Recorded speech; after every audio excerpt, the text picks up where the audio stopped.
77회 보도록 하겠습니다. 거기 1번 보시면은요.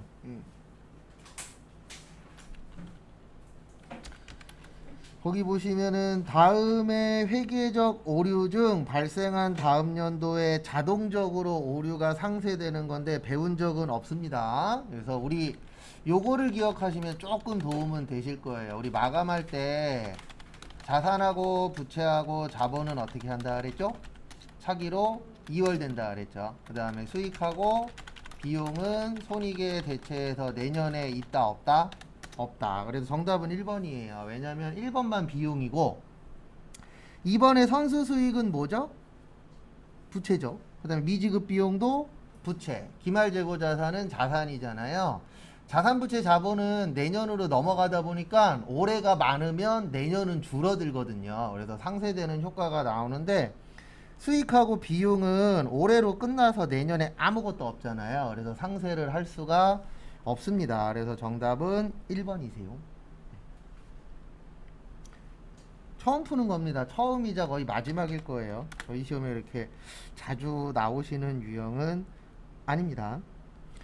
그 다음에 2번 재고자산 평가손실로 처리해야 하는 변동사항이죠. 우리 재고자산 평가손실 무슨 법이요?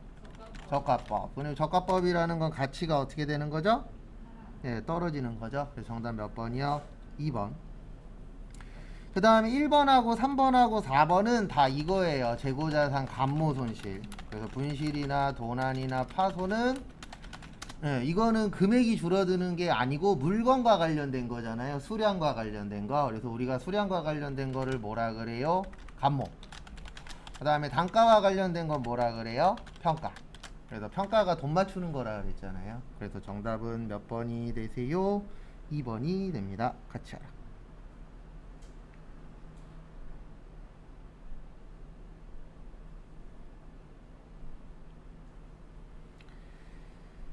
그 다음에 또 다음 거 보시면은요. 3번 유가증권.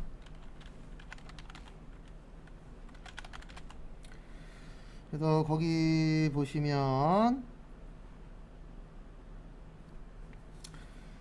단기 매매 증권은 주로 단기간 내 매매 차익 맞고요. 그 다음에 유가증권은 취득한 다음에 만기 보유, 단기 매매, 매도 가능 지분법 맞죠? 그 다음에 3번 단기 매매 증권은 미실현 보유 수익은 단기 매매 증권 평가손익 맞습니다. 정답은 4번이에요. 재분류 가능합니다. 이게 무슨 뜻이냐면은 우리가 이럴 수 있잖아요. 처음에 샀을 때는 단기 매매 증권이었어. 그러니까 우리가 단기 매매 증권 그러면은 시장성이 뭐하다 있다라 그랬죠. 근데 이게 시장성이 없어져서 매도 가능 증권으로 바뀔 수도 있어요, 없어요? 있죠. 그러니까 이런 식으로 재분류할 수 있는데 거기 마지막에 보시면 재분류할 수 없다라고 되어 있죠. 그래서 정답은 몇 번이 되는 거세요? 2번, 4번. 재분류될 수 있다가 맞는 거예요.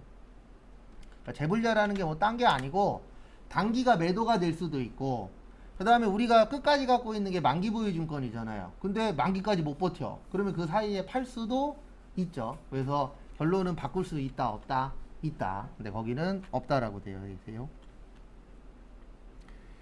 그 다음에 4번 보시면 유형자산에 대한 설명으로 가장 옳지 않은 거죠. 1번 유형자산의 취득원가는 당해자산의 제작원가 또는 매입가액의 취득부대 비용 가산 맞고요.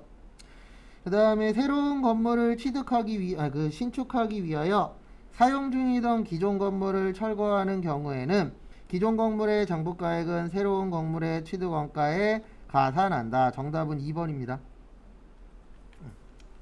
요거 뭘로 처리하냐면 유형자산 처분손실 처리예요. 그러니까 우리가 옛날 거 만약에 5억짜리를 부셨다 그래서 새로 짓는 거에다가 5억을 더하는 건 아니잖아요. 맞죠? 그래서 예전 거는 부시게 되면은 일반적으로 이익 나는 거예요? 손해보는 거예요? 손해보는 거죠. 왜냐면 이걸 안 부시고 팔 수 있잖아요. 근데 안 팔았으니까 손해 처리하는 거고, 그 다음에 새로 짓는 거는 새로 짓는 건물의 가격 있어요? 없어요? 있죠. 그걸로 처리하는 거지 그 구건물의 가격을 합치는 건 아닙니다. 그 그 다음에 3번 우리 감가상각 나오면 요건 좀 기억을 해주세요. 체계적이고 뭐요? 합리적. 그래서 맞고. 그 다음에 4번 제조 설비의 감가상각비는 제조 원가 맞고요. 연구개발 활동에 사용되는 유형자산의 감가상각비는 무형자산의 인식조건을 충족하는 자산이 창출되는 경우 무형자산의 취득원가에 포함된다. 맞습니다. 그래서 정답은 몇 번이요? 2번. 그 다음에 5번 보시면은요, 영업이익에다 밑줄 좀 치세요.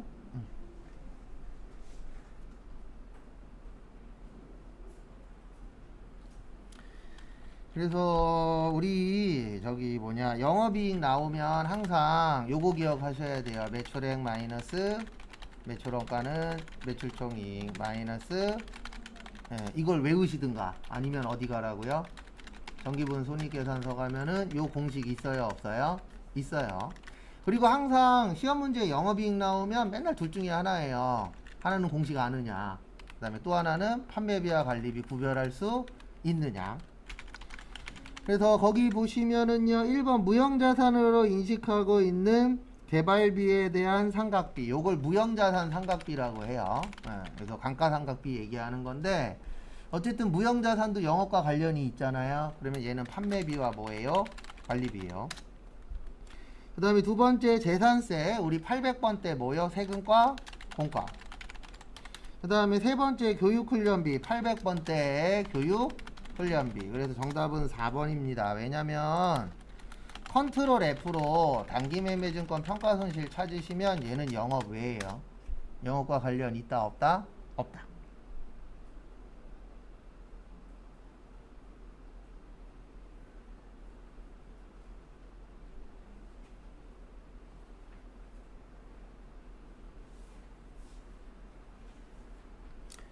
참고하시고요. 그 다음에 6번 또 보도록 하겠습니다. 그래서 6번 보시면 저기에다가 밑줄 치세요. 제조간접비 부족 배부액 5,000원. 아니, 그 5,000원이 아니고 5만원. 제조간접비 얼마가 부족해요? 5만원이 부족합니다. 그 다음에 저기에다 밑줄 치세요. 원가요소 기준법. 무슨 요소 기준법이요? 원가 요소. 그래서 원가 요소는 저거 얘기하는 거예요. 저기 보시면은 그 제조간접비를 제조간접비 기준으로 나눠지는 거예요. 그래서 이렇게 하시면 됩니다. 5만원 곱하기, 거기 보시면 지금 제공품의 제조간접비가 얼마죠? 3만원. 그 다음에 제품의 제조간접비가 얼마예요? 2만원이에요. 그 다음에 저기 어디 갔냐, 매출원가의 제조간접비가 얼마죠? 5만원. 그 다음에 얼마가 부족하다고요? 5만원 부족하죠. 얘는 필요가 없구나. 이렇게 해서 계산을 하는 겁니다. 그러면은 지금 5만원 곱해야지. 왜냐면 지금 누구 구하라 그랬죠?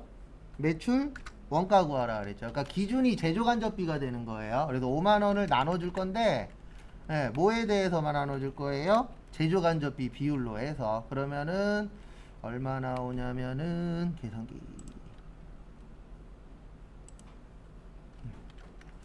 여기 분모 다 더하면은 얼마예요? 10만원 나오죠. 그래서 5만원을 10만원으로 나누고 5만원으로 곱하면 25,000원 나와요. 얼마 나온다고요? 25,000원. 그래서 정답 몇 번이요? 1번. 설명은 다시 드릴 겁니다.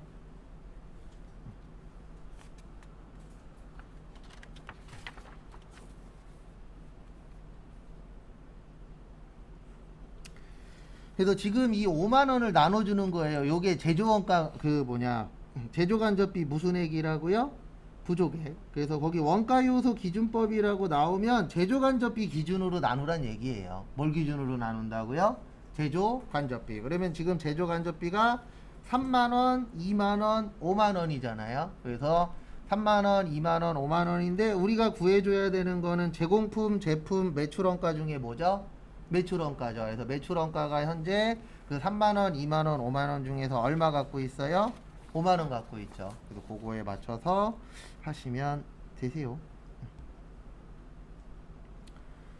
그 다음에 7번 요건 좀 생소합니다. 6번 문제 같은 경우엔. 그래서 저희한테는 아주 좋은 문제는 아니세요.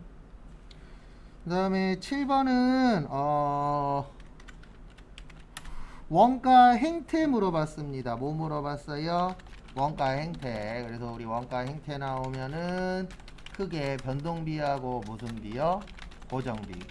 그래서 총변동비는 늘어나. 단위당은요 일정해. 그 다음에 총고정비는 일정해. 단위당은요 감소해. 조업도가 증가할 때. 그 다음에 준변동비는 다른 말로 무슨 원가라 그래요? 혼합원가. 변동도 있고 고정도 있고. 무슨 요금이요? 기본요금. 중고정비는 일정 구간. 그래서 거기 보시면 정답은 4번이에요. 왜냐면 거기에다 밑줄 좀 쳐주세요. 기계장치 한 대당 최대 생산량. 여기 구간이란 얘기잖아요. 그러니까 한 대 가지고는 1부터 몇 가지만 가능한 거예요? 1부터 만까지 가능한 거예요. 얼마까지요? 1부터 만까지.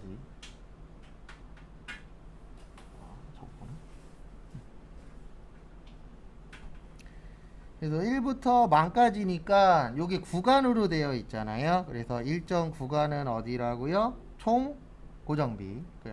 준 고정비. 그래서 정답 몇 번이요? 4번. 1번은 뭐죠? 변동비예요. 2번은요? 고정비. 3번은 준변동비. 그 다음에 4번이 뭐예요? 준 고정비. 그래서 준고정비가 되는 이유는 최대 생산량이 만 개란 얘기는 1부터 만까지 구간이 나눠져 있는 거잖아요. 그래서 만이 넘으면은 한 대가 필요해요? 두 대가 필요해요? 두 대. 그 다음에 2만이 넘으면은 몇 대가 필요하죠? 세 대. 이렇게 구간으로 되어 있는 걸 뭐라 그런다고요? 준 고정비. 그래서 정답 몇 번이요? 4번.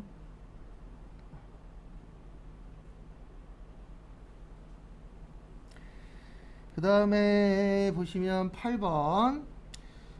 다음 중 손익계산서의 매출원가 또는 제조원가 명세서에 포함되지 않는 거 정답 4번입니다. 왜냐면 우리 1번의 기말제품은 손익계산서죠. 그 다음에 2번의 기초제공품하고 당기 총 제조원가는 어디에요? 제조원가 명세서죠. 유형자산 처분이익입니다. 그래서 정답은. 그 다음에 9번 선입선출법과 평균법 우리 오랜만에 한번 적어볼게요. 그래서 평균법은 말 곱하기 완 플러스 말분의 초 플러스 당. 그 다음에 선입선출법은 말 곱하기 완 플러스 말 마이너스 초분의 당 이었었죠? 요걸 갖고 이제 또 보도록 하겠습니다. 그래서 거기 보시면 선입선출법은 평균법보다 실제 물량 흐름을 반영하며 원가 통제 등에 더 유용한 정보를 제공합니다. 왜 그러냐면 선입선출법 그러면 요걸 기억하셔야 돼요. 거기 나와 있는 것처럼 실제 물량 흐름과 어떻다? 동일하다. 왜냐면 실제 우리가 물건을 팔 때에 무슨 법으로 팔죠? 선입선출법으로 팔죠. 그래서 편의점 알바 가면은 선입선출법이라는 얘기 많이 하잖아요. 네. 그래서 옛날 거 먼저 뭐 해야 된다? 팔아야 된다. 왜요? 유통기한 때문에. 그 다음에 2번 평균법은 완성품 한산량 계산 시 순수한 단기 발생 작업량만으로 계산한다. 정답은 2번이에요. 왜냐면 우리 평균법은 여기 보시면 완 플러스 말이잖아요. 근데 선입선출법은 기초를 빼죠. 이 기초가 언제 거예요? 기초가 작년 거예요. 언제 거라고요?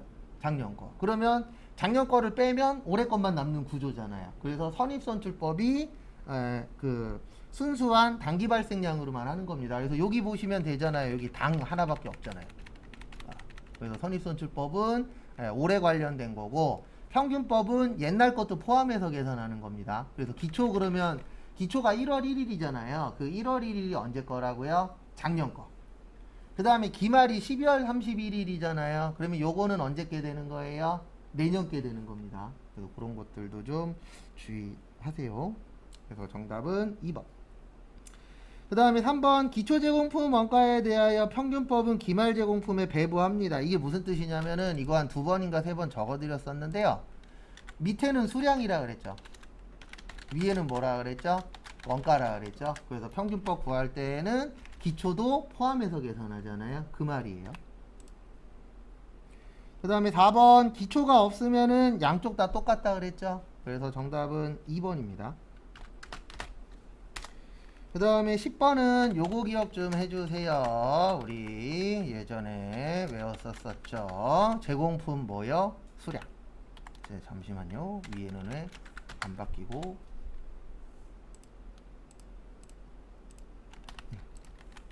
그래서 위에는 제공품 뭐 구할 때요? 수량 구할 때. 그래서 기초 제공품, 단기착 수량, 완성품 수량, 기말 제공품, 공손품 수량. 그래서 보시면 기초가 200, 기말이 50, 착수가 800, 완성이 몇이요? 900. 차변과 대변 어때야 된다? 같아야 된다. 그럼 공손 몇 개예요? 50개예요.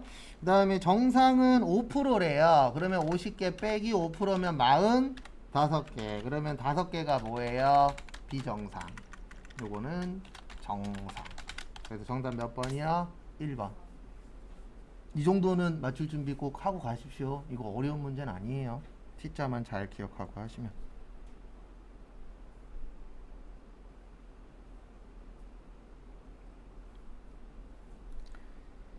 그 다음에 11번. 이거 저기에다 밑줄 좀 쳐주시겠어요? 감가상각. 일단 정답은 1번인데 이거 찾는 방법 알려드릴게요. 우리 제가 요거 설명드린 적 있었죠. 재계산 나오면 이게 뭐와 관련된 거라고요? 감가상각. 그래서 여기로 오세요. 어디로 들어오시냐면 여기 부가가치에서 공제받지 못할 매입수익 명세서 눌러주세요. 그 다음에 거기에다가 뭐 아무 날짜 그냥 일기 확정으로 할게요. 4월에서 6월 쳐보세요. 그럼 여기 보면 재계산 있죠? 뭐 있어요? 재계산. 네, 여기까지 들어오셨습니까? 그 다음에 여기 1번에 건물 구축물 보이세요? 요거 누르면 그 다음에 아니요 누르면 여기 체감률 몇이라고 떠요? 네, 이게 5%란 뜻이에요. 그 다음에 2번 선택하면 여기가 25로 바뀌어요. 그래서 정답은 몇 번이요? 1번. 그래서 이 부가세법에서는 건물하고 구축물만 5%고요. 나머지는 25%로 되어 있어요. 그래서 정답은 1번입니다.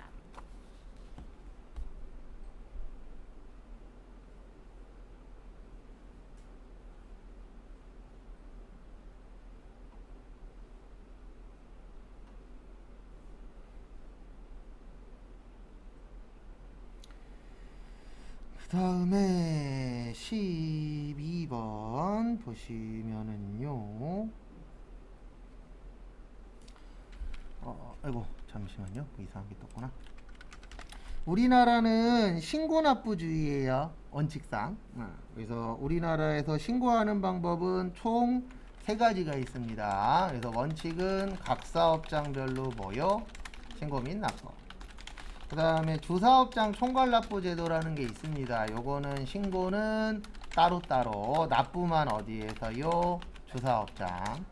그 다음에 사업자 단위과세 제도라고 있어요. 요거는 신고 및 납부를 법인은 본점, 개인은 주사업장. 그리고 이 사업자 단위과세 제도의 특징은 사업자 등록증을 몇 부만 준다고요? 한 부만. 왜냐하면 모든 업무를 몇 군데에서 하니까 한 군데에서. 그래서 거기 보시면 사업장이 2 이상 있는 경우에는 주사업장 총괄납부를 신청하여 주된 사업장에서 부가가치세를 일괄하여 납부하거나 환급받을 수 있다. 맞아요. 그 다음에 2번 주된 사업장은 법인은 본점, 개인은 주사무소. 맞습니다. 정답은 3번이에요. 주된 사업장에 한 개의 등록번호를 부여하는 건 주사업장 총괄납부가 아니고 뭐예요? 사업자 단위과세 제도. 왜냐면 모든 업무를 한 군데에서 다 하니까 뭐 만약에 총 10개여도 10개를 줄 필요가 없잖아요. 어차피 일은 몇 군데에서 할 거니까 한 군데에서.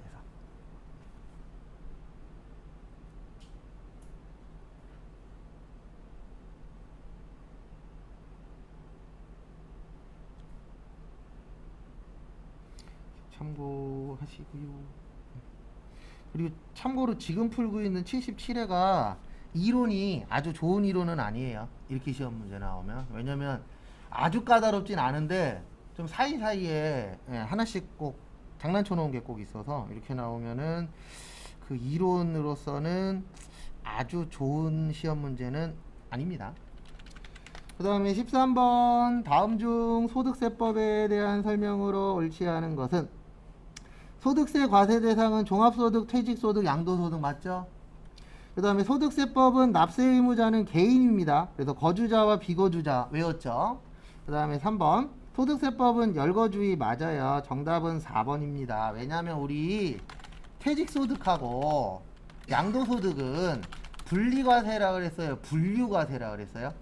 분류라 그랬잖아요. 근데 거기 뭐라고 써놨죠? 분리라고 써놨죠. 분리과세는 원천징수로 과세가 뭐 하는 거라고요? 끝나는 거. 그래서 대표적인 게 일용직하고 뭐요? 복권, 당첨금 이런 것들이 분리과세라고 했었죠.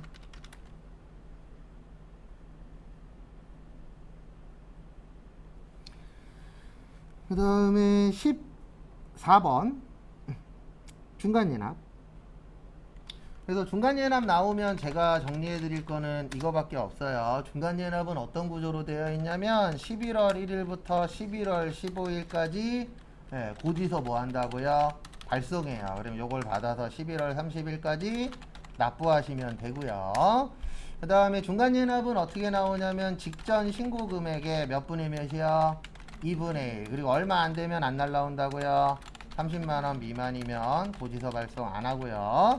그 다음에 직전 신고 금액의 3분의 1 미만이면은 요때는 뭐 할 수 있다? 신고 가능합니다. 왜냐면 국가에서도 무조건 반을 내라 이럴 순 없잖아요. 왜냐면 장사 너무 안 돼. 작년엔 됐는데 특히 이제 코로나 시대에 그런 분들이 많아졌죠. 그런 분들 근데 이건 기존에도 있었어요. 코로나 때문에 생긴 건 아니고. 왜냐면 이게 장사라는 게 올해 되게 잘 돼. 대박 났어. 근데 내년에도 대박 날 수도 있지만 쪽박찰 수도 있죠. 워낙에 장사라는 게 위아래 높낮이가 심각하니까. 그래서 이런 제도가 있습니다. 그래서 1번 소득세법상 중간예납은 원칙적으로 직전과세기간의 실적을 맞아요. 왜냐하면 예전 거에 반 날라오는 거니까. 그 다음에 2번 소득세법상 분할납부 되는데 1000만원 넘어야 분할납부됩니다. 이건 법인세도 똑같아요. 그래서 내야 되는 세금이 1000만원이 넘어가면은 분납 가능합니다. 근데 부가가치세는 안 돼요. 부가가치세는 분납제도가 아니에요. 왜 그러냐면 부가세는 직접세예요, 간접세예요? 간접세예요. 그러면 내 돈으로 내는 게 아니고 남의 돈으로 내는 거기 때문에 이거는 분납제도가 없어요. 아무리 많이 내도 한 방에 다 내야 됩니다. 근데 소득세 같은 경우엔 직접세잖아요. 그러니까 분납제도가 없는 이유는 이것 때문에 그래요. 무슨 세이기 때문에? 간접세. 근데 소득세나 법인세는 직접세거든요. 내가 번 돈으로 세금을 직접 내는 구조기 때문에 부가세나 소득세나 법인세 같은 경우엔 분납제도가 있습니다. 그 다음에 3번 저기에다 동그라미 좀 쳐주세요. 모든 사업자는 과세표준 확정신고 시 재무상태표 손익계산서와 그 부속서류 합계잔액 시산표 및 조정계산서를 첨부하지 아니하면 무신고로 본다. 그래서 왜 틀렸냐면 적게 버시는 분들은 장부 만들 수 있어요? 없어요? 없죠. 그래서 요거는 일정 기준 금액들이 있어요. 업종들마다 그 기준 금액에 따라서 장부를 만들어셔야 되는 분들도 있고 간편장부라 그래서 또 장부를 따로 이렇게 간단하게 만드셔야 되는 분들이 있고 아예 안 만들어도 되는 분들도 있습니다. 근데 요거는 업종들마다 기준 금액이 다 달라요. 그래서 항상 모르겠으면 이걸 찍으십시오. 모든 전부 얘네들이 틀릴 확률이 어떻죠? 높죠. 그래서 정답은 3번. 근데 참고로 이 얘기는 우리 어렸을 때도 학교 다닐 때 들었잖아요. 모르겠으면 모두 전부 이런 거 찍으라고. 그 다음에 4번 원천징수세액이 1000원 미만이면은 안 내도 됩니다. 이자소득 빼놓고 그것도 좀 봐주세요.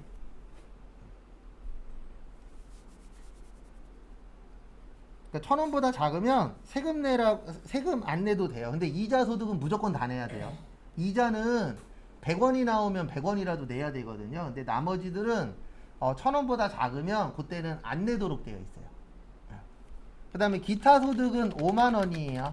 기타 소득은 5만원 이하고, 그 다음에 이자 소득은 무조건이고 다 내야 되고, 그 다음에 나머지는 얼마가 기준이에요? 1000원. 그래서 제가 15번까지 푼 다음에 뭐 하나 보여드릴게요. 어차피 한번 보여드려야 되는 거라 뭐 대단한 건 아닌데.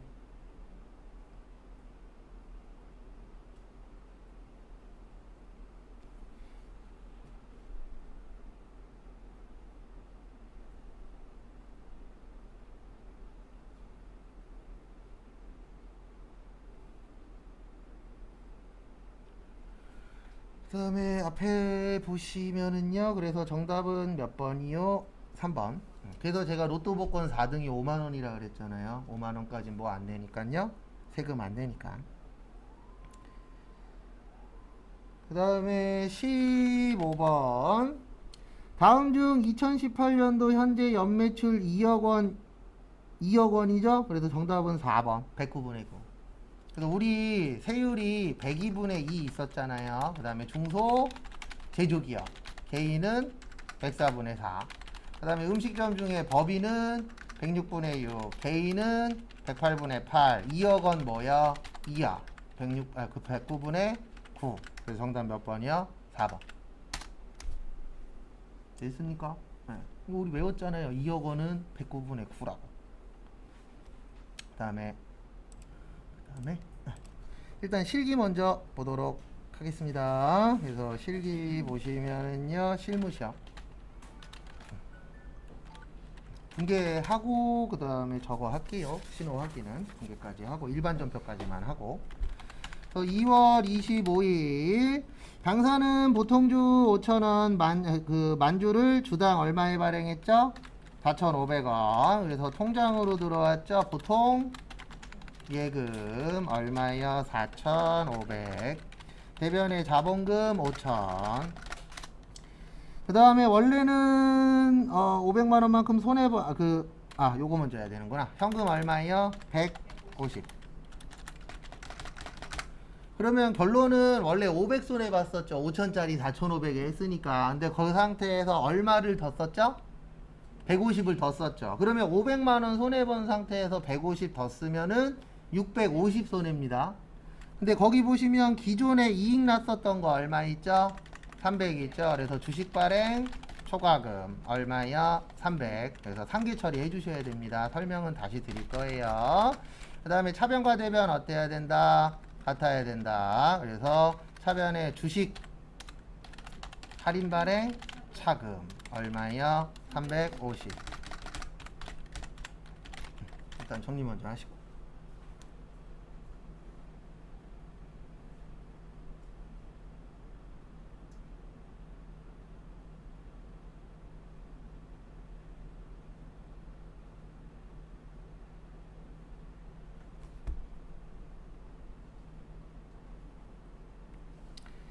그래서 보시면 요거 맞추시려면 요렇게 아셔야 돼요. 어떻게 아셔야 되냐면은요, 이렇게 우리 자본금 어떻게 구하죠?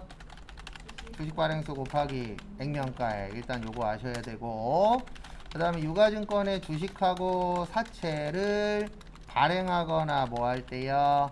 처분할 때. 지금은 발행했죠? 발행하거나 처분하는 경우 비용 처리한다 안 한다? 안 한다. 이익 나면 이익에서 빼고 손해 나면 손해에다가 더해라. 그래서 구조는 이렇게 되는 거예요. 5천짜리 4,500 받았잖아요. 그러면 현재 얼마 손실? 500만원 손실. 근데 150 썼잖아요. 그러면 뭐 하라고요? 더해요. 그래서 150. 그래서 전체적인 손해는 얼마다? 650. 근데 기존에 이익 났었던 게 얼마 있었죠? 300. 그래서 300만원 이익 났었던 걸 빼줘야죠. 왜냐면 무슨 처리해야 되니까 상계 처리. 그래서 결론은 350만원보다 손실이다. 요게 내용이에요. 그래서 요거를 이해를 하셔야 분계가 300이 되고 350이 되는지 이해하실 수 있겠죠. 그 다음에 다음 문제 또 보시면은요,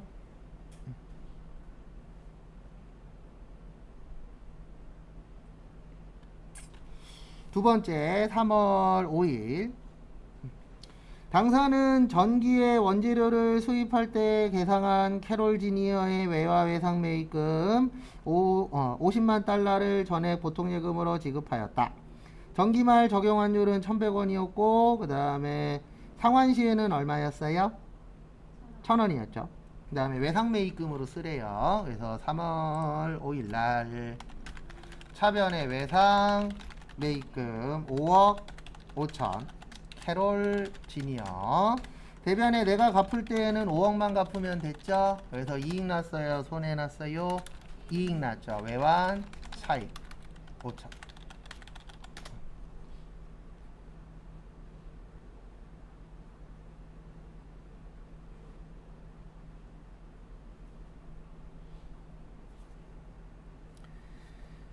그 다음에 4월 5일 업무용 차량을 구입하면서 그 다음에 공채는 뭘로 처리하래요? 단기 매매 증권. 그래서 단기 매매 증권으로 공정가치로 처리하는 거죠. 얼마요?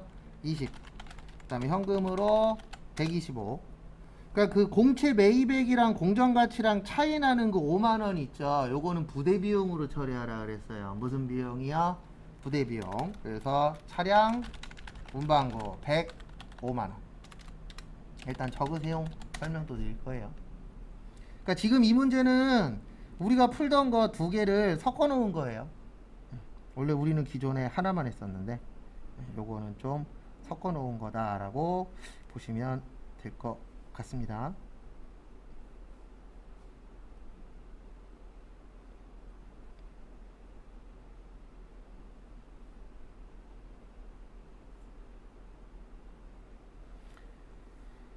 그래서 보시면은요 이렇게 되는 거예요. 어떻게 되는 거냐면 거기 보시면은 공채 매입액이 키포인트입니다. 그래서 거기 공채 매입액에 보시면 공정가치 있어요 없어요? 있죠. 요거를 단기매매증권이나 매도가능증권으로 처리하라고 지문에 나와요. 그래서 지금은 뭘로 처리하라고 나왔죠? 단기매매증권. 그러면 그걸로 처리하시면 되고, 그 다음에 매입액에서 공정가치 빼고 나머지 있죠. 얼마 나머지죠? 여기에서는 5만원이죠. 그 금액은 뭘로 하도록 되어 있냐면 부대비용 처리하라고 되어 있어요. 무슨 비용 처리한다고요? 부대비용. 그래서 우리가 지금 자동차 샀잖아요. 그러면 취득세 100만원 들어갔고 그 차액 얼마 있죠? 5만원. 그래서 합쳐서 얼마가 되는 거예요?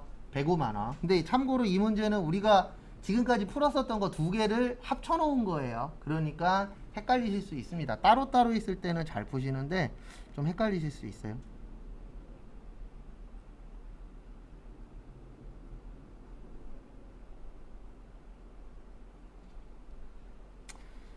그 다음에 또 다음 거 보도록 하겠습니다. 6월 며칠이요?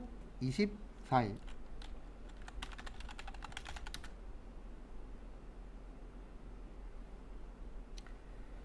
그래서 6월 24일 보시면은요. 제조부서 사원 홍사부의 6월 급여 500번대 임금 얼마예요? 200. 그 다음에 돈 줄 때 못 띄죠? 세금 띄죠? 그래서 국민연금, 건강보험료, 장기요양보험료, 고용보험료, 근로소득세, 지방소득세 띄고 통장에서 얼마 나갔어요? 169만 8천원. 그 다음에 그러면 세금은 얼마가 되는 거예요? 30만 2천원. 이거 우리 많이 풀던 거죠? 그 다음에 800번대 나올 때에는 급여로만 바꿔주시면 되죠. 아주 어려운 문제는 아니니까요. 이 정도면. 그 다음에 또 다음 거 보시면 6월 30일 당사는 현재 혁명은행의 무슨 형이에요? 확정 기여형. 그래서 500번대 퇴직 급여 50, 대변의 보통 예금 50. 문제 2번 하기 전에 매입 매출 전표 보도록 하겠습니다. 그래서 보시면 매입 매출 전표 3월 31일 만나 식당에서 공장 생산 라인 직원들의 야근 식사를 제공받고 다음과 같이 종이 세금 계산서를 수취하였다. 1기 부가가치세 예정 신고 시 해당 세금 계산서 누락했죠. 요거 세 번째가 푸는 거예요. 누락 문제. 일단 매입에 뭐예요? 과세. 그 다음에 만나 식당 부저 종이니까. 그 다음에 얼마 줬어요? 200이죠. 그래서 500번대 복리 후생비 200, 세금은 20. 현금으로 얼마 드렸다고요? 100만원. 그 다음에 나머지는 아까 뭘로 처리하라고 나왔죠? 예, 미지 급금 얼마요? 120. 요거는 입력도 보여드릴게요. 여기에서 우리가 알아야 되는 건 이겁니다. 뭐냐면 없어지시고 여기 보시면은 어디 갔냐? 메인 매출 전표 가서 몇 월이요? 3월 31일. 그 다음에 매입과세의 야근식대 200에 20. 거래처는 만나식당. 전자는 붕괴는 혼합작고. 차변의 복리 후생비. 대변의 현금 100. 미지급금 얼마요? 120. 그 다음에 요거 꼭 해주셔야 돼요. 여기 누르고 여기 밑에서 하면은 안 된다 그랬죠. 그래서 여기 위에 누르고 여기 간편집게 가셔서 예, 무슨 누락이요? 예정 누락. 요건 꼭 한 번씩 연습 더 하세요. 어렵진 않잖아요. 근데 헷갈릴 수는 있으니까.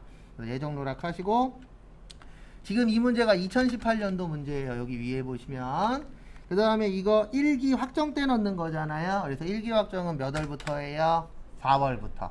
그래서 그 첫날 넣어주시면 돼요. 그래서 만약에 2기 예정 때 누락했대. 그러면 2021년 10월로 넣으시면 됩니다. 시험 보실 때에는. 그 다음에 마지막에 뭐 누르면 돼요? 확인. 우리 연습할 때는 요 위에 연도 다르니까 요건 좀 체크를 해주세요. 그리고 저희 시험 볼 때는 몇 월 달로, 몇 년도로 넣으면 돼요? 2021년도로. 그래서 요거 꼭 연습하세요. 요거 어렵진 않아요. 여기 간편집게. 네. 가끔씩 나옵니다. 그 다음에 어디 갔냐? 7월 9일 저기에다 밑줄 치세요. 구매 확인서. 그래서 구매 확인서 나왔으니까 이렇게 해주시면 될 것 같습니다. 매출의 영세 퍼플 여 대변의 제품 매출 200개에 7만원이죠. 그러면 얼마 나와요? 1400 나와요. 그 다음에 차변에 어음 받았죠. 반은 받을 어음인데 누구 거요? 레드 거.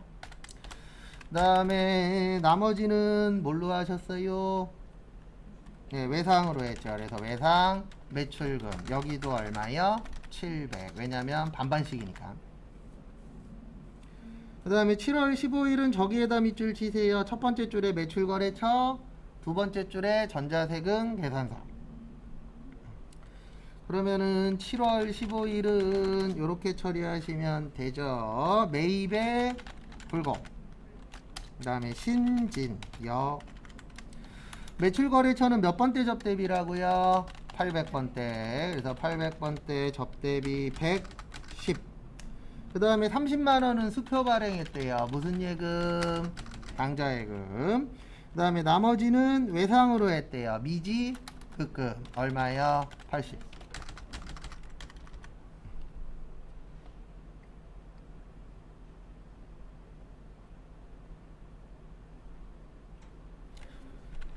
그 다음에 7월 30일 보통예금 계좌에 55만원이 입금되었음을 확인한 바 동금액은 비사업자인 김미라에게 제품을 판매했는데 현금 영수증도 없고 세금 계산서도 없죠. 아무것도 없는 거 뭐라 그래요? 네, 건별이라고 합니다. 그래서 매출의 건별. 거래처는 어디 갔냐? 김미라. 대변의 제품 매출 50. 그 다음에 세금 5만원. 그 다음 차변에 무슨 예금이요? 보통 예금 55만원. 별건 없죠? 여기에서 키포인트는 건별이라는 거 아무것도 없어서. 8월 17일 영업부에서 쓸 건데 현금 영수증이니까 매입의 현광. 거래처는 전자, 차변의 비품 900, 세금 얼마요? 90. 그 다음 대변에 뭘로 드렸죠? 현금 990. 그 다음에 문제 3번. 당사는 요식업에다가 밑줄 치세요. 요식업의 법인이니까 몇 분의 몇? 106분의 6. 요식업이 뭐예요? 음식점이죠. 그래서 106분의 6. 그 다음에 다음 중 의제 매입세액 공제 대상이 되는 매입 자료만을 의제 매입세액 신고서에 저기에다 밑줄 치세요. 자동 반영. 이거 어렵습니다. 자동 반영 나오면 어려워요. 왜냐면 저희가 하던 분계가 아닌지라.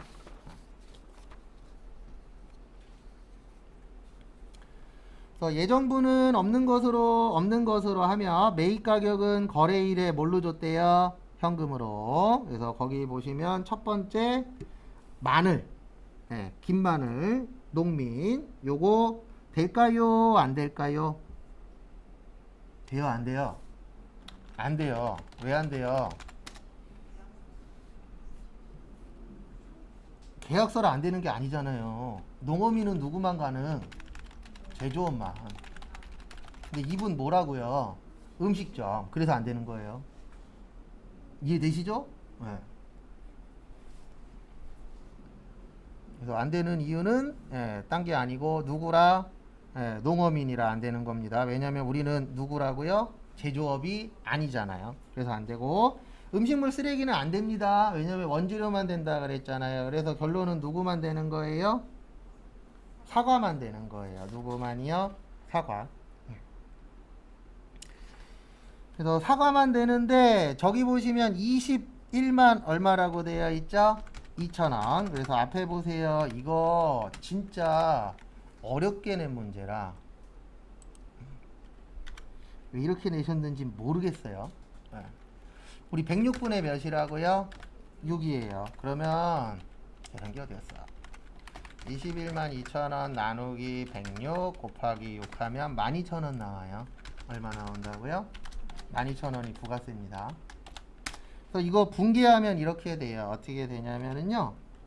6월 30일 매입의 계산서니까 뭐예요? 연세. 그 다음에 사과 농장 겨. 차변의 원재료 20. 그 다음에 부가세 배급금 12,000원. 그 다음에 대변에 뭘로 줬다고요? 현금. 일단 적으세요.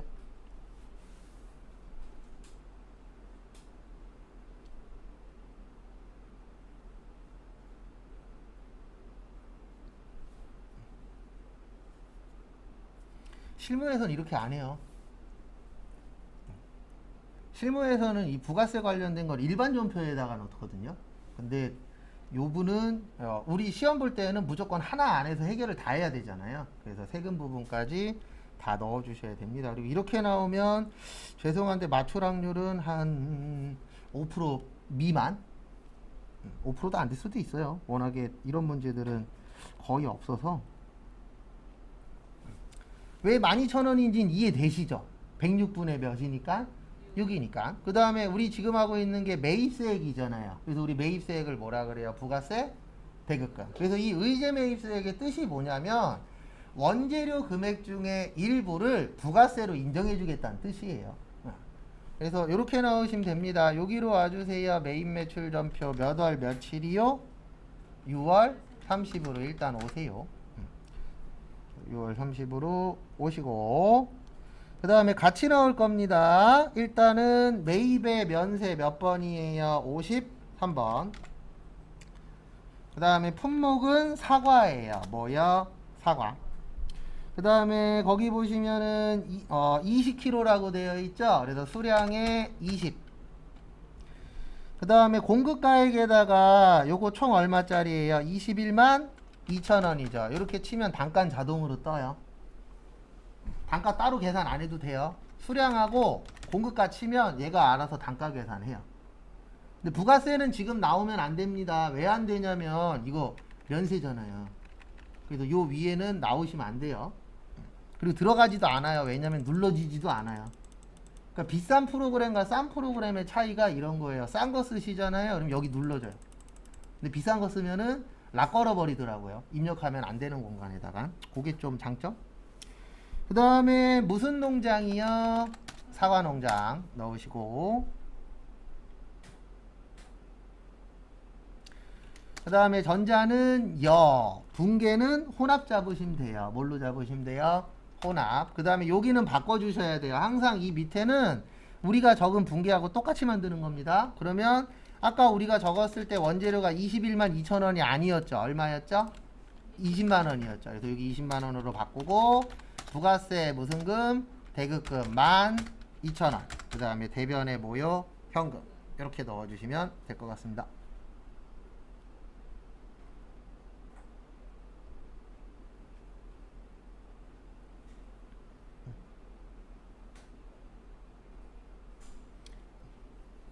그리고 아직 안 끝났어요.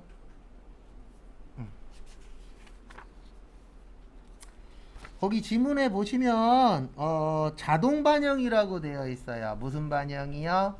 자동 반영. 그러면 여기 보세요. 여기 원재료 적요 보이세요? 여기에서 F2.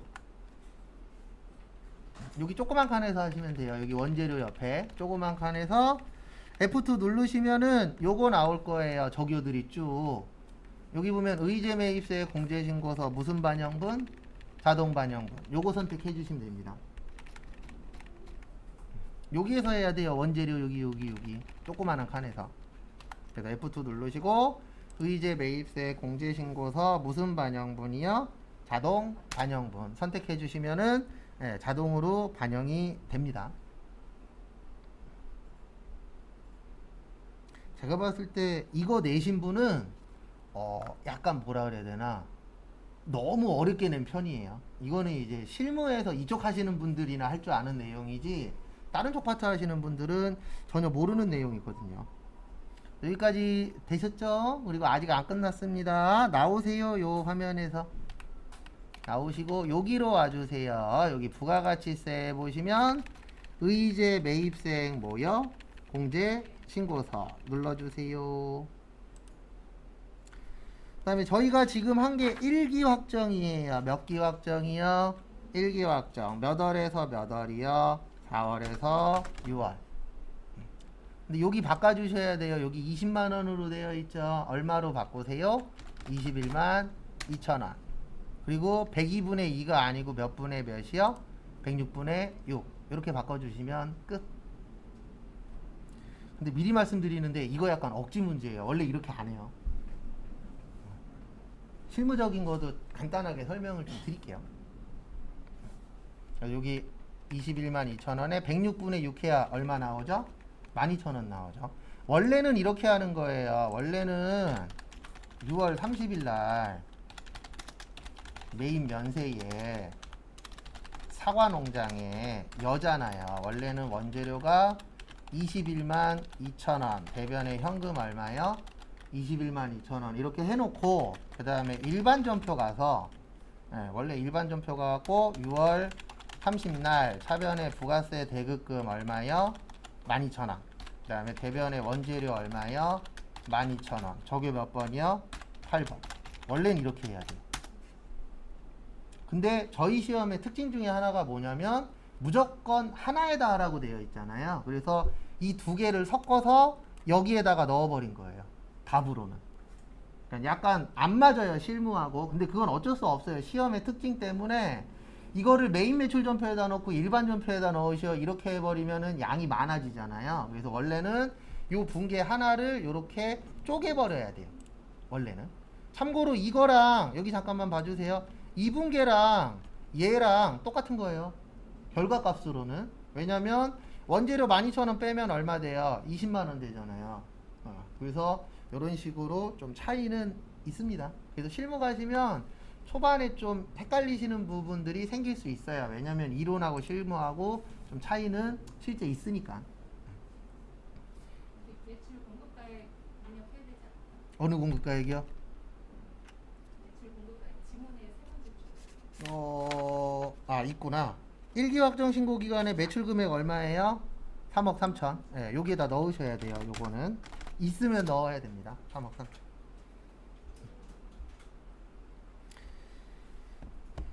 이런 거 연습할 시간에 딴 거 연습하십시오. 예. 왜냐면 나올 확률도 적거니와 이게 문제가 하나 있어요. 이게 버전이 하나가 더 있어요. 예. 근데 제일 짜증나는 건 뭐냐면 내시는 분마다 답이 달라져요. 예. 근데 둘 다 맞는 말이에요. 둘 다 맞는 말인데 이게 회계의 제일 큰 문제가 뭐냐면 어떤 분은 이게 맞다라고 얘기하고 어떤 분은 이 밑에 게 맞다라고 얘기하는데 솔직히 두 개가 똑같은 거예요. 근데 자기가 하는 게 맞다라고 좀 하는 부분들이 있다 보니까 그 부분은 어쩔 수 없어요. 시험에서 그래서 버전이 두 가지예요. 한 번은 이렇게 나왔어요. 근데 원래 실무에서는 이렇게 쓰는 게 더 많아요. 요 방식보다는. 그래서 약간 좀 근데 괴리감이 있는 건 어쩔 수가 없어요. 네. 근데 요건 참고만 하시고 그냥 요런 것도 있다 정도만 보세요. 그 다음에 문제 2번 부가가치세 확정 신고죠. 그래서 몇 기 확정이에요? 2기 확정. 그래서 2기 확정. 그래서 여기로 와주세요. 요거 이제 빠져나오시고 어디로 오시냐면은 부가가치세 모요 신고서. 그래서 신고서 들어오십시오.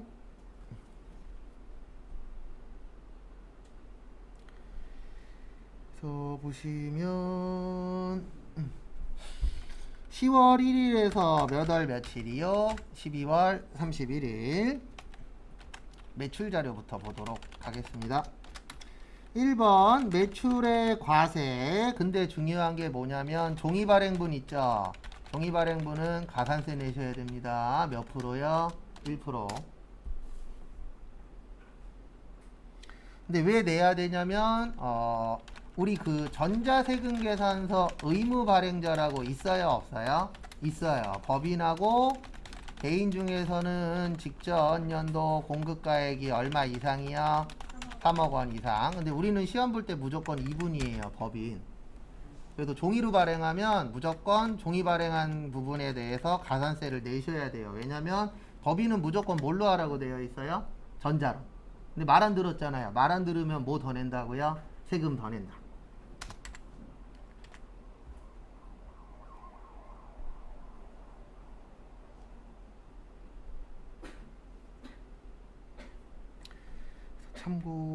참고하시고요. 그 다음에 신용카드 과세 매출은 매출의 뭐예요? 카과.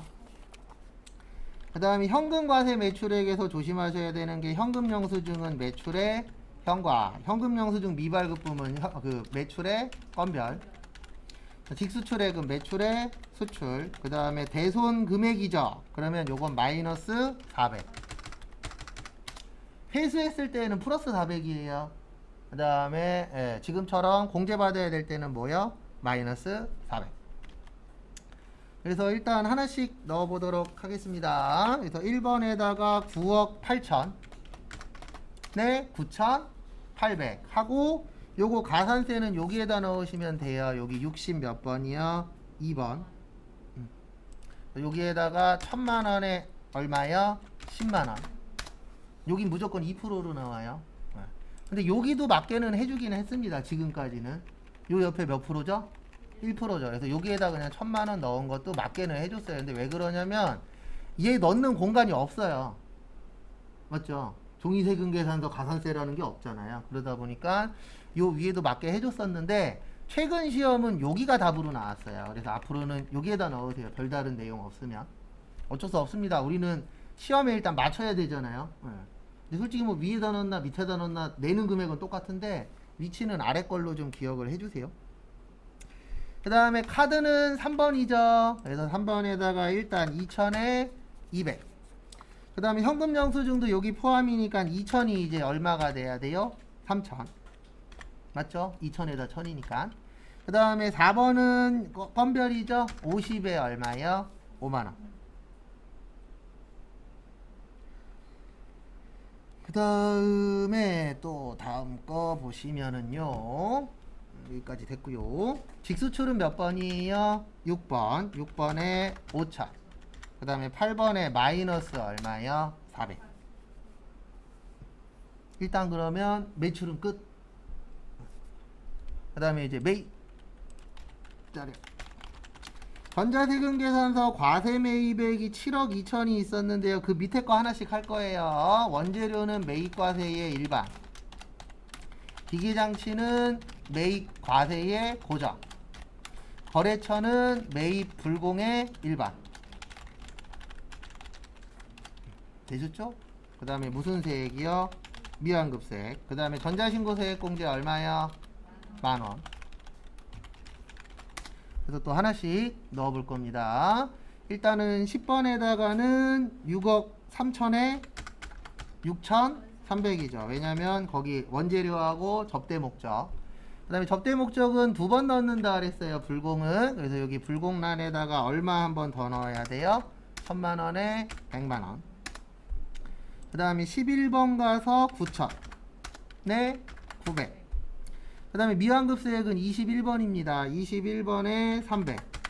그리고 마지막으로 전자신고 세액공제 가서 얼마요? 만원. 그래서 여기가 2,314만원 나왔으면 맞은 거예요. 이상하신 거 있으시면은 질문하시고. 여기에서 연습할 거는 솔직히 저기 대손세액공제 플러스냐 마이너스냐랑 그 다음에 그 아까 가산세 1% 계산한 거 있죠. 그 정도만 보시면 나머지는 계속 나오는 거니까.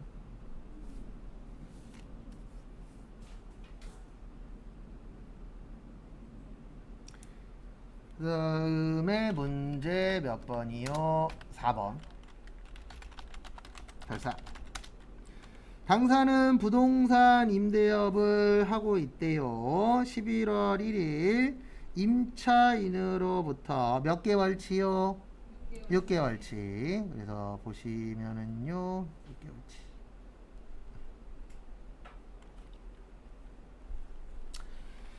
(6개월치인데) 120만원을 미리 받고 수령일에 임대료 처리했죠. 그러면 차변에 임대료, 대변에 먼저 받았다. 무슨 수익이요? 선수수익. 근데 120만원 곱하기 6분의 4예요. 왜냐면 우리가 필요한 건 내년 거잖아요. 그래서 내년 게 얼마 나와요? 80 나옵니다. 얼마 나와요? 80. 그래서 임대료 80, 선수수익도 80.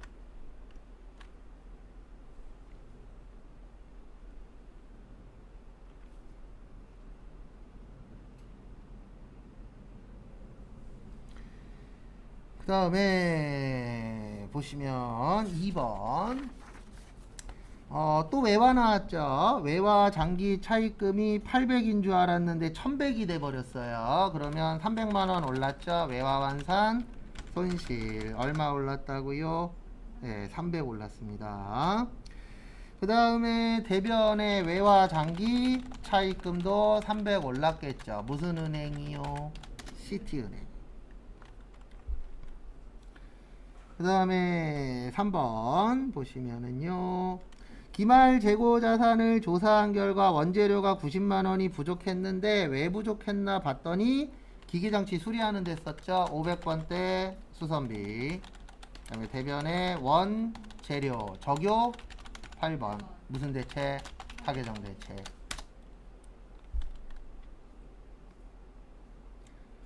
그 다음에 4번 어렵습니다. 4번은 세 가지로 설명을 드릴게요. 일단 취득가. 취득했을 때는 매도 가능 증권 2,500. 요건 별거 없죠. 그 다음에 대변에 현금 2,500. 2017년도 말은 2,550 됐죠. 그래서 매도 가능 증권 얼마 올랐어요? 50. 매도 가능 증권 평가 2 얼마요? 50. 그 다음 2018년은 떨어졌죠. 그래서 대변에 매도 가능 증권 얼마 떨어졌어요? 150 떨어졌어요. 그 근데 문제는 뭐냐면 떨어졌으니까 손해인데 얘 자본이니까 무슨 처리해야 돼요? 상계 처리해야 돼요. 무슨 처리요? 상계 처리. 그래서 일단 매도 가능 증권 평가 이익 얼마 있었어요? 50. 그래서 결론은 매도 가능 증권 평가 손실 얼마요? 100.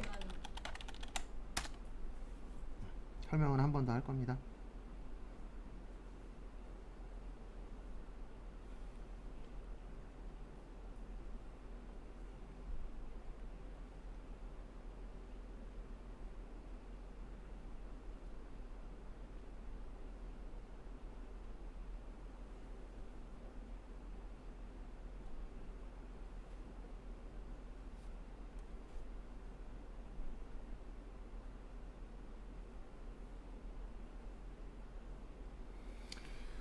그래서 이렇게 보라 그랬잖아요. 만약에 이게 단기 매매 증권이면은 끝에 거 두 개만 보는 거예요.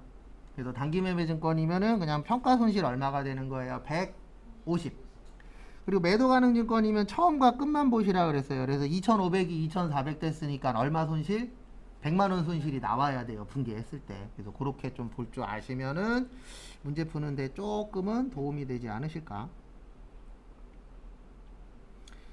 그 다음에 5번 전기의 유동성 장기부채로 대체했는데 다시 장기차입금이 됐죠. 요거 거꾸로 푸는 문제입니다. 그래서 차변의 유동성 장기부채 2000 요렇게 가끔씩 나와요. 우리가 풀던 거에 반대예요. 그래서 무조건 외워서 푸시면 안 돼요.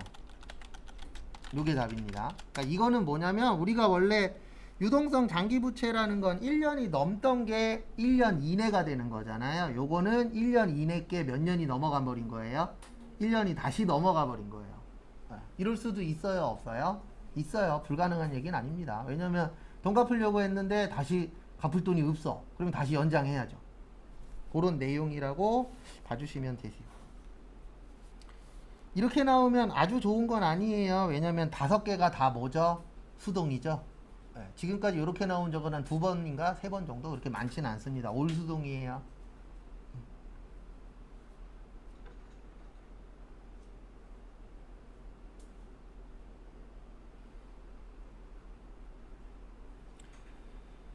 그 다음에 문제 5번 보시면은요. 다음 자료를 이용하여 영업직 사원 조인호에 필요한 수당 등록과 1월분 급여 자료 입력을 하래요. 그래서 여기로 오세요. 인사급여에서 무슨 자료 입력이요? 급여 자료. 그래서 수당 공제 들어오시고. 거기 보시면은요. 기본급 여, 상여 여, 직책 부, 월차 부. 그 다음에 식대 봤더니 회사는 구내 식당을 운영하지 않고 별도의 식사 제공도 안 하니까 여. 그 다음에 자가운전 보조금. 조인호 씨는 배우자 명의의 차량을 업무용으로 사용하고 실제 여비를 받는 대신 자가운전 보조금인데 저기에다 밑줄 치세요. 누구 명의래요? 네, 배우자 명의. 그래서 안 돼요. 본인 명의여야 돼요. 네. 그래서 제가 자가운전 보조금 할 때 이렇게 써드린 적 있잖아요. 본인 명의의 뭐요? 차량. 그 다음에 뭐는 가능하다고요? 공동 명의는 가능한데 배우자 명의면은요, 이건 내가 받는 게 아니고 누가 받는 거예요? 배우자가 맞벌이 하시게 되면 배우자가 받으셔야 되는 겁니다. 그래서 결론은 요거는 뭐예요? 과세예요. 그러니까 누구 명의냐가 중요합니다. 자동차는. 그래서 여기 부로 만들고 아래쪽에다가 과세로 해서 자가운전 뭐요? 보조금 이렇게 만들어 주셔야 돼요. 참 별 방법을 다 쓰세요. 어떻게든 그냥 틀리게 하려고. 그래서 그런 부분 주의하시고.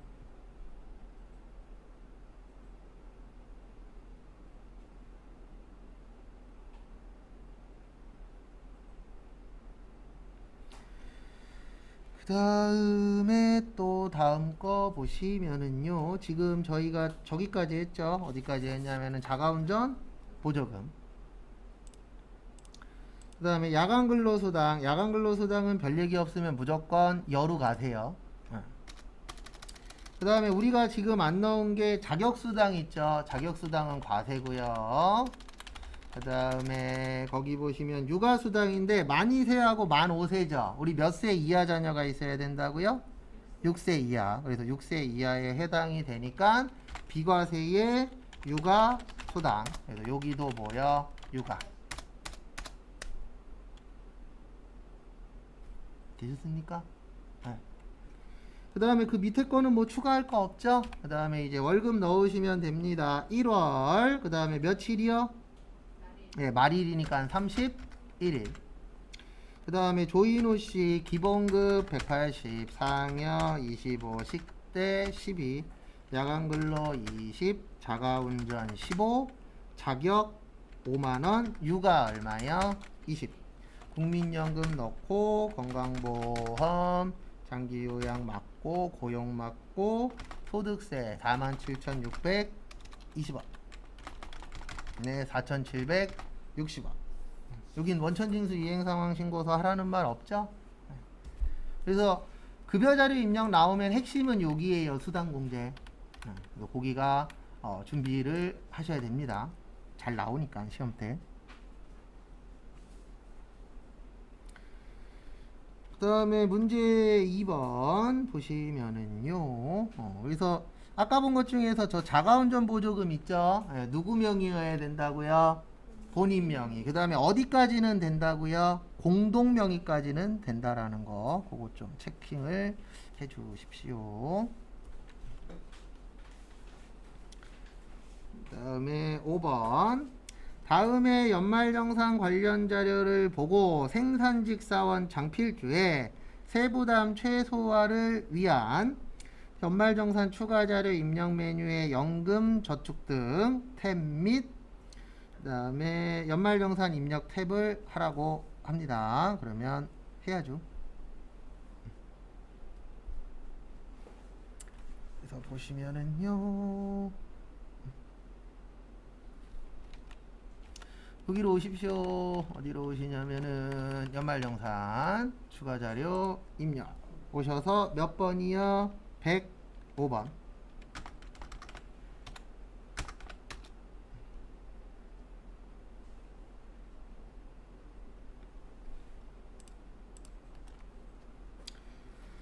그래서 거기 보시면 배우자는 총급이 500이죠. 근데 500까지는 상관 없죠. 그래서 여기는 소득 갖고 신경 쓸 거는 없습니다. 그 다음에 본인 총급이 얼마예요? 5,500 나왔죠. 그래서 하나씩 보도록 하겠습니다. 첫 번째 보험료. 자동차 대여. 그 다음에 상해보험 대여. 근데 뭐는 안 돼요? 네, 저축성은 안 됩니다. 그래서 상해보험 되고 저축성은 안 돼요. 그래서 여기 보험에다가 보험 별 얘기 없으면 어디에다 넣으세요? 일반. 그래서 일반에다가 얼마 넣으시면 돼요? 네, 80. 그 다음에 두 번째 의료비.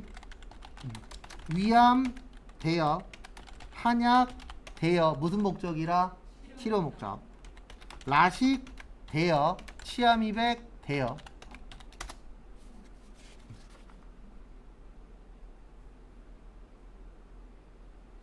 잠깐, 치아미백인가요? 잠깐. 치아미백의 청필조.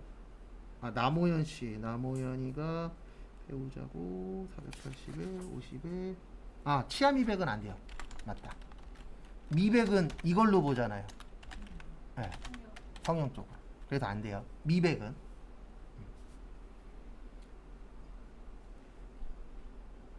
맞아요. 치아 미백은 안 돼요. 네. 왜냐면 요거는 실질적으로 미용 목적이잖아요. 치아 미백 자체가.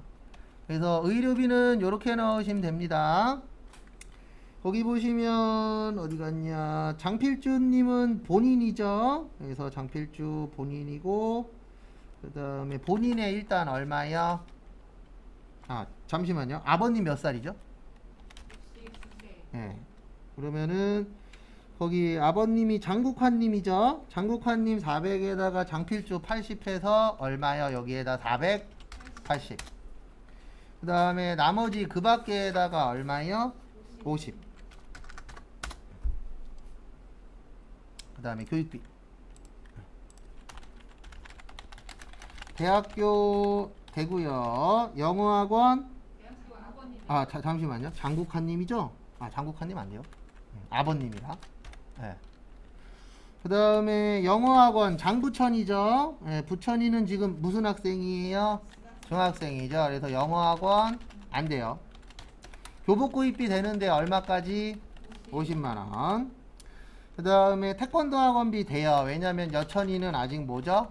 미취학 아동이죠. 그래서 이렇게 넣어주시면 됩니다. 교육비 가셔갖고 초중고에는 얼마만이요? 50. 그 다음에 취학전 아동에는 60. 그 다음에 기부금에 보시면 사찰 기부금, 장국환님 됩니다. 그 다음에 거기 보시면은 정치자금은 누구만 된다고요? 본인만. 근데 본인이잖아요. 그래서 돼요. 그래서 입력은 이렇게 해주시면 되세요. 일단은 사찰이니까 뭐예요? 종교단체. 그래서 여기 기부금 가셔서 종교단체에다가 얼마 넣어요? 20만원. 그 다음에 정치자금은 이렇게 넣는 거예요. 위에는 무조건 10. 그 다음에 그 밑에는요 15.